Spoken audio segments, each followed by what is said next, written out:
Sport 7 avec Super U Les Blanchet, l'esprit sportif.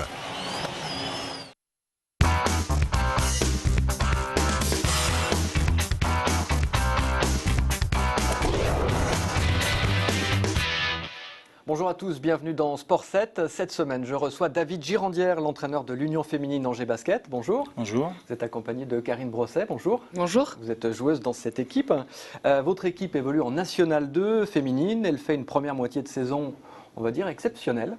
12 matchs, 12 victoires. Vous êtes le leader incontesté. On va faire ensemble un point sur la situation, puis je pense qu'on va commencer à parler de l'ambition pour la suite. Pour commencer, retour samedi soir, salle Villoutret, où vous receviez l'équipe de Gravenchon. Voilà une scène que l'on a évidemment beaucoup vue cette saison. C'est évidemment une scène de joie, puisque vous avez gagné pour la 12e fois consécutive. Vous avez dit, je crois, votre cri de guerre, crescendo. Oui, c'est ça. Qu'est-ce que ça veut dire? Pourquoi? C'est comme une montée en puissance, en fait. C'est vrai qu'au fur et à mesure des matchs, on gagne. Donc, on monte petit à petit vers la première place. Donc, c'est pour ça, c'est crescendo. Crescendo. C'est vrai, le maître mot de cette saison. On se demande jusqu'où vous allez aller. David, votre équipe s'impose 65-38. Vous êtes la seule équipe invaincue. Vous êtes la meilleure équipe de National 2 cette saison? Je pense pas qu'on soit la meilleure équipe, mais je pense que c'est surtout le travail qu'on fait depuis le 10 août qui paye. On s'entraîne 4 fois par semaine, plus le samedi matin. Donc on n'est pas la plus forte, puisqu'il y a des équipes qui ont des noms. Nous, on est vraiment un groupe, et je pense que pour l'instant, c'est ça qui fait la différence. Vous voulez dire des individualités? Voilà, des individualités, de l'argent sur ces joueuses-là. Nous, c'est vraiment le groupe qui fait la différence. D'accord. Pour l'instant, les grosses équipes sont plutôt venues jouer chez vous? Oui, c'est ça. On est juste allé à Versailles il y a 2 semaines où on a gagné, mais oui, les équipes sont venues. Les grosses équipes sont venues chez nous. Alors, on va regarder le classement. Je le disais tout à l'heure, vous êtes premier de cette National 2, donc de la poule C. 12 victoires, vous faites presque mieux que la saison dernière. Vous avez eu 12 victoires, 12 défaites. Ça veut dire quoi? Le maintien est assuré et la vie est belle? Non, le maintien est assuré, oui. C'est une bonne chose pour le club, c'est une bonne chose pour l'avenir. Maintenant, non, c'est pas la vie est belle. On va continuer à travailler, et puis on va apprendre ce qu'il y a à apprendre durant les 13-14 journées qui nous restent. D'accord. Alors, on l'a dit, excellente première moitié de saison. On peut commencer à envisager la suite. Nous, on a posé la question au président du club, Brito de Souza, pour voir ce qu'il en pense. Le parcours que l'on fait, il est un peu surprenant. Il m'a surpris, pour être très honnête. En même temps, je crois que ça ne se résume pas que sur une seule personne. On sent vraiment un groupe au travers de tout ce qui a été réalisé jusqu'à présent. Ça s'est construit, alors pas forcément que dans la facilité. Il y a eu des moments peut-être un petit peu plus difficiles, mais on sent que c'est une équipe qui est jeune, qui est en train de grandir, et puis qui emmagasine de l'expérience. Et bon, demain, on ne va pas faire de plan sur la comète, mais je ne vois pas aujourd'hui comment on pourrait avoir une forme de catastrophe sur nos résultats, parce qu'on sent vraiment une sérénité dans cette équipe. Karine, votre réaction, cette sérénité dans l'équipe? C'est vrai qu'on est assez sereine, surtout quand on gagne. Donc après, faut que ça continue comme ça, et donc c'est à nous de poursuivre cette aventure, quoi. Vous êtes une équipe jeune? Oui, on est la plus jeune de notre poule en tout cas, et certainement une des plus jeunes du championnat national 2. Donc c'est aussi notre force, mais ça peut aussi devenir un défaut en termes d'expérience ou quoi que ce soit, mais pour l'instant c'est vrai que c'est notre force, quoi. D'accord. Brito de Souza avait dit, si on fait 13 victoires sur 13, je reverrai peut-être mes objectifs en imaginant une montée en National 1. Est-ce qu'aujourd'hui ça se dessine dans vos têtes, David? Non, actuellement, moi, je pense d'abord au travail qu'on fait. Je pense d'abord aux joueuses, au groupe. Et comme je vous ai dit tout à l'heure, on prendra les matchs un par un, et on verra à la fin. On fera le point surtout à la fin. Si on a quelque chose à jouer, on le jouera. Mais pour l'instant, pas de plan sur la comète. Il faut toujours être prudent. Ouais. On va voir quelques images à nouveau de cette équipe.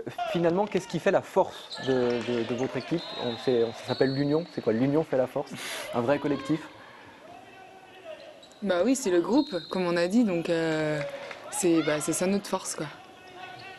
Est-ce qu'il y a eu un match important? Parce que bon, on a dit 12 victoires sur 12 matchs. À Versailles, il y a 15 jours, ça a quand même été un petit peu plus serré. Oui, ça a été serré. Je pense que ça a été serré parce qu'on n'est pas bien rentré dedans, parce qu'en face, il y avait une belle équipe. Mais maintenant, je pense qu'on doit continuer à travailler.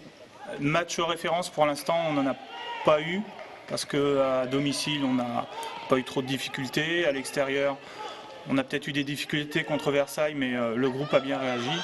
Donc non, moi j'espère surtout que le match de référence, ce sera celui du Havre au Havre. D'accord. Mais est-ce que c'est pas un peu lassant malgré tout d'être aussi fort et de gagner tous vos matchs sans moins d'opposition, Karine? Ah non, il n'y a rien de lassant du tout. Quand on gagne, ça fait toujours plaisir que de connaître la défaite. Donc non, il n'y a rien de lassant.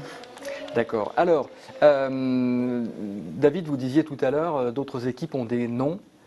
Plus que cette équipe d'Angers. Vous avez quand même c'est pas une arme secrète, mais c'est un nom. Karine Brosset, vous avez 20 ans. Vous avez été championne d'Europe avec l'équipe de France des moins de 20 ans.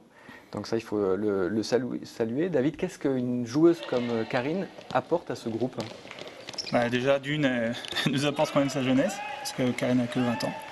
Elle nous apporte son expérience, qu'elle a eue très tôt, et qu'elle peut communiquer après aux autres joueuses qu'on a au niveau de l'équipe, mais aussi au niveau du club. Donc pour nous, c'est tout bénéfique. Pour elle, je pense qu'elle s'y retrouve aussi par rapport à ce qu'elle a vécu à Nantes. Donc je pense que ce soit pour elle ou pour nous, cette année, ce sera bénéfique de toute façon, quoi qu'il arrive.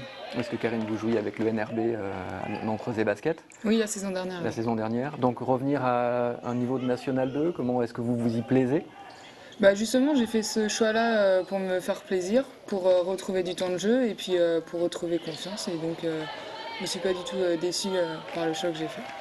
Le fait d'avoir gagné un titre, ça vous pouvez en parler à vos coéquipières et peut-être leur apprendre quelque chose? C'est sûr que je suis fière d'avoir gagné ce titre, mais après, je veux dire, je ne vais pas non plus me reposer que sur ça. C'est sûr, les filles, elles le savent, mais bon, je ne veux pas non plus que ça prenne des proportions disproportionnées. Donc après, voilà, je l'ai, on va pas me l'enlever, mais bon, la vie continue, quoi. Et maintenant, on va relever de nouveaux challenges et puis voilà. D'accord. David, qu'est-ce que vous allez demander à vos joueuses à partir de maintenant? Comme je leur demande depuis le début, du travail, de la rigueur et puis continuer à prendre plaisir sur le terrain.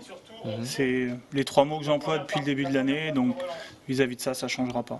Bon, il y a le prochain match face à Rennes, Ouais. c'est l'objectif 13/13, évidemment. L'objectif, c'est de gagner nos 2 prochains matchs à domicile et surtout l'objectif, c'est de rester invaincu à domicile pour aller au Havre sans vraiment de pression et puis on verra ce qu'il arrivera là-bas. Est-ce que l'UFAB n'a pas une vraie carte à jouer cette saison pour devenir l'équipe référence du sport féminin en Maine-et-Loire? Parce que quelque part, ça n'existe pas vraiment aujourd'hui.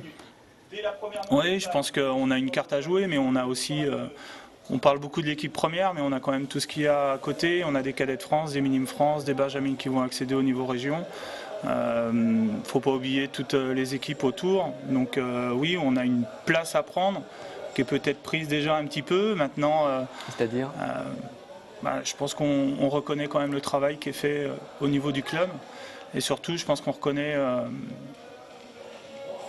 surtout la garantie qu'on a avec nos jeunes. Ça, c'est quelque chose d'important.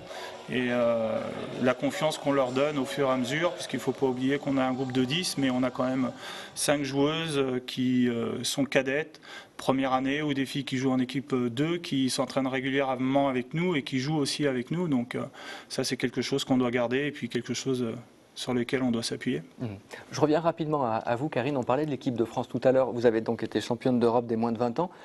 Pour vous, l'équipe de France des moins de 20 ans, c'est terminé. Vous avez passé la barre. Oui. Mais est-ce que l'équipe de France, un jour, ça peut être un objectif ou vous vous dites là, c'est pas la peine?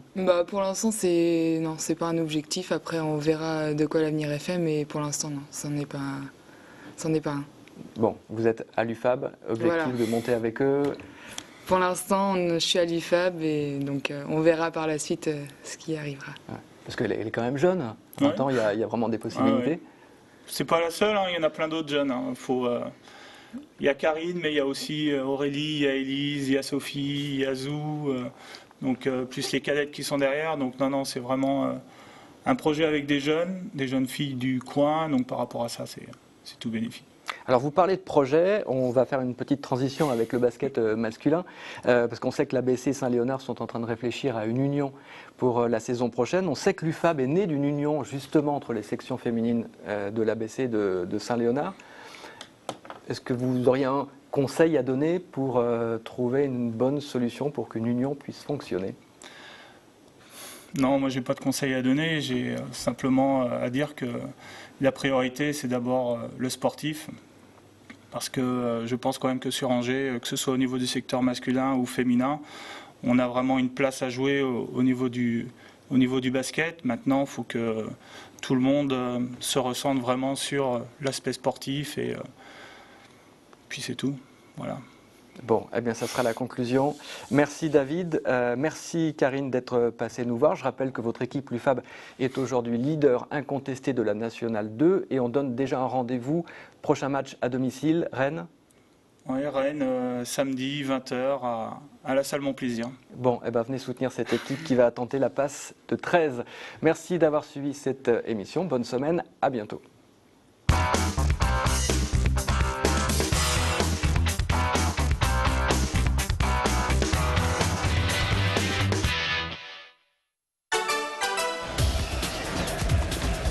Sport 7 avec Super U les Banchais, l'esprit sportif.